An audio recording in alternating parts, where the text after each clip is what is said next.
SCHD may be one of the most loved dividend ETFs on the internet, and it is easy to understand why. Investors like income, they like dividend growth, they like low-cost ETFs, and they like the idea of owning dividend companies without having to pick every stock one by one. But here's the real question. Is SCHD still the best dividend ETF for long-term investors in 2026? Or has the market changed enough that investors need to be more careful? Because a good dividend ETF should not just give you income, it should help you avoid chasing bad yield.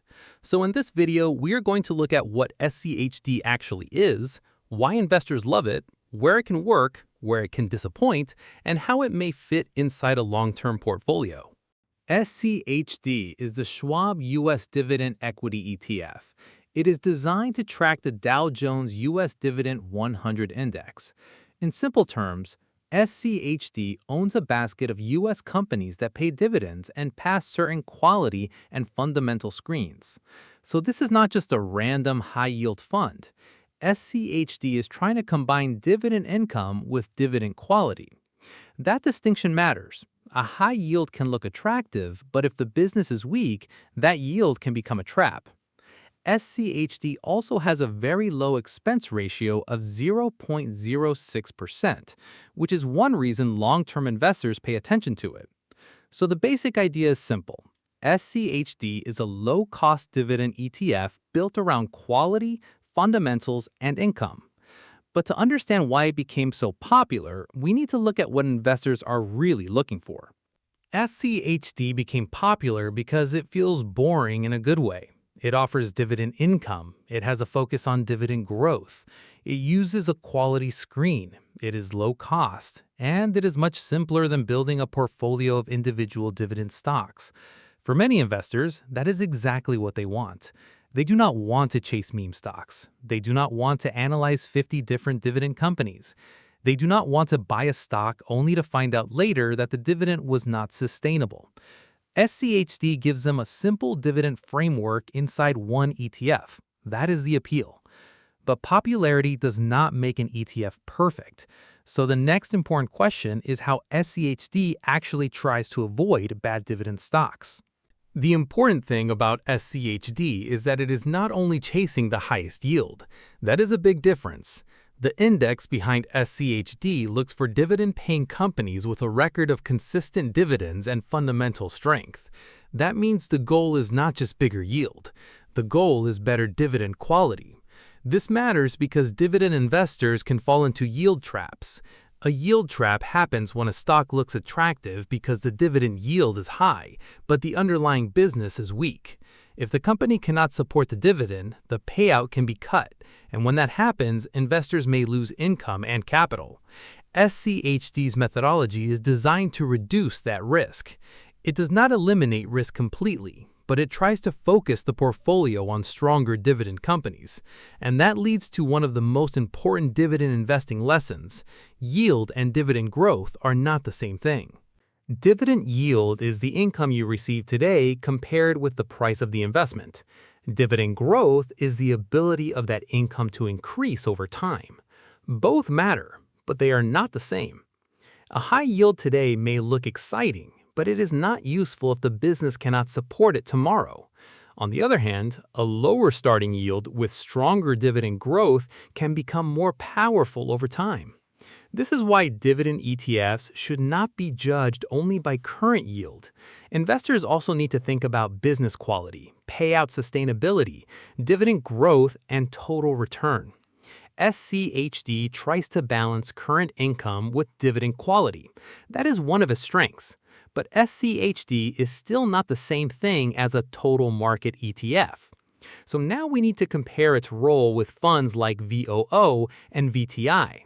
SCHD is not VOO, and SCHD is not VTI. VOO is an S&P 500 core ETF. VTI is a total U.S. stock market core ETF. Those funds are broad market tools. SCHD is different. SCHD is a dividend quality tilt. It leans toward companies that pay dividends and meet certain quality screens. That can be useful, but it also means SCHD is not trying to own the entire market. It may have less exposure to fast-growing technology companies. It may lean more toward value and dividend-paying businesses.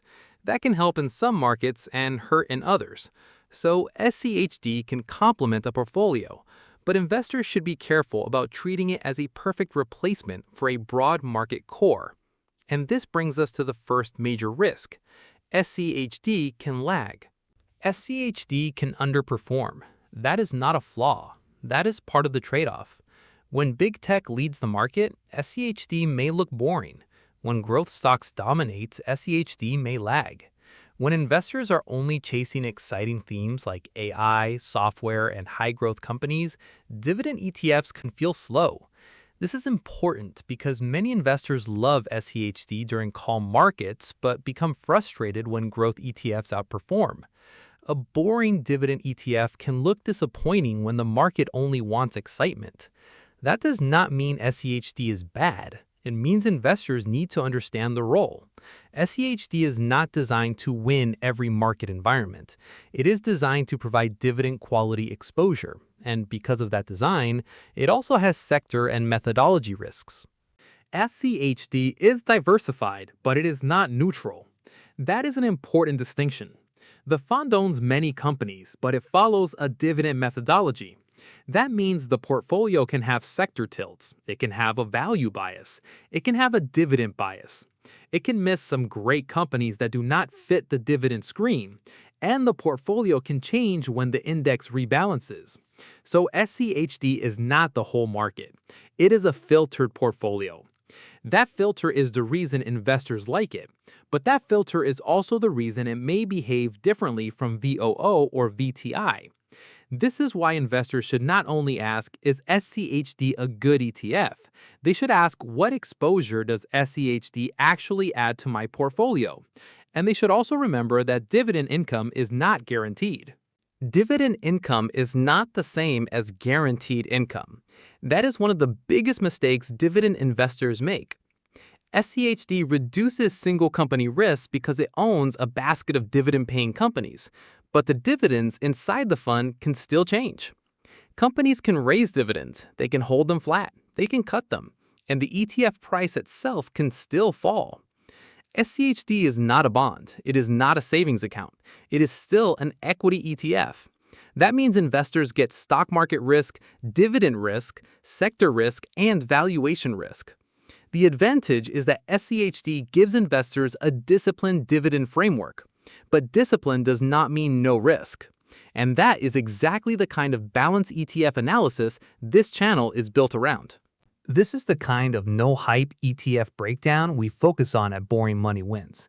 Not pretending SCHD is perfect, not dismissing it just because tech can outperform, and not chasing the highest yield without understanding quality, risk, taxes, and total return. If this kind of investing breakdown is useful, hit the like button and subscribe to the channel. It helps the channel grow, and it tells YouTube to show more practical investing content to people who want clear analysis instead of noise. Now that we understand what SCHD does well and where it can fail, let's make this practical. Who may actually want SCHD, and who should be careful? SCHD may appeal to investors who want dividend income. It may also appeal to long-term investors who like quality, value, and dividend growth. If someone wants less dependence on high-growth tech stocks, SCHD may add a different type of exposure. If someone wants a simpler alternative to picking individual dividend stocks, SCHD can also be useful. The key is understanding the role. SCHD may fit as a dividend quality tilt. It may fit inside a retirement portfolio. It may fit for investors who want income and are willing to accept periods of underperformance. But SCHD is not automatically right for everyone. An investor who wants maximum growth may prefer something else. An investor who already owns a lot of dividend or value exposure may not need more. So the next slide matters just as much. Who should be careful with SCHD? Some investors should be careful with SCHD. If you are only chasing yield, that is a problem. If you expect guaranteed income, that is also a problem. If you want maximum growth, SCHD may disappoint you during tech-led markets. If you already have a lot of value or dividend exposure, SCHD may increase the same tilt. If you do not have a broad core, SCHD may not give you the full market exposure you think you have. And if you are holding SCHD in a taxable account, taxes on dividends can matter. SCHD is simple, but simple does not mean risk-free. The ETF can be useful, but it needs the right investor, the right expectations, and the right portfolio role. So now let's talk about how SCHD can actually be used. The most important question is not just should you own SCHD, the better question is what job does SCHD have in your portfolio? One investor may use a broad market core like VOO or VTI and then add SCHD as a dividend quality tilt. Another investor may combine SCHD with bonds to create more balance between income and stability. Another may use SCHD inside a Roth IRA because dividend growth and compounding can be attractive in a tax-advantage account. And in a taxable account, investors should think carefully about dividend taxes. The point is simple. Allocation matters more than love for the ticker. SCHD can be a strong tool, but every tool needs a job. And to understand that job clearly, it helps to compare SCHD with other income ETFs. SCHD is not the only dividend or income ETF investors can choose. VYM focuses more broadly on high dividend exposure. VIG focuses more on dividend growth. DGRO also leans toward dividend growth and quality. JEPI and JEPQ are different because they use an options income strategy. That means comparing these funds only by yield can be misleading. The highest yield is not always the best dividend strategy. Some funds may offer more income today but less growth. Some may have more tax complexity. Some may perform differently in strong bull markets, and some may carry different risks because of their strategy. SCHD stands out because it combines low cost, dividend quality, and a disciplined methodology, but it still needs to be compared based on strategy, not just yield. Now we can bring everything together into the final verdict. So, is SCHD still one of the best dividend ETFs for long-term investors in 2026? Yes, it can be. SCHD has a low expense ratio. It focuses on dividend quality, it can provide income potential, and it can help investors avoid some of the mistakes that come from picking dividend stocks one by one. But SCHD is not magic. It can lag when growth and tech dominate. It is not a full market core like VOO or VTI. Dividend income is not guaranteed, and allocation still matters. So the balance answer is this.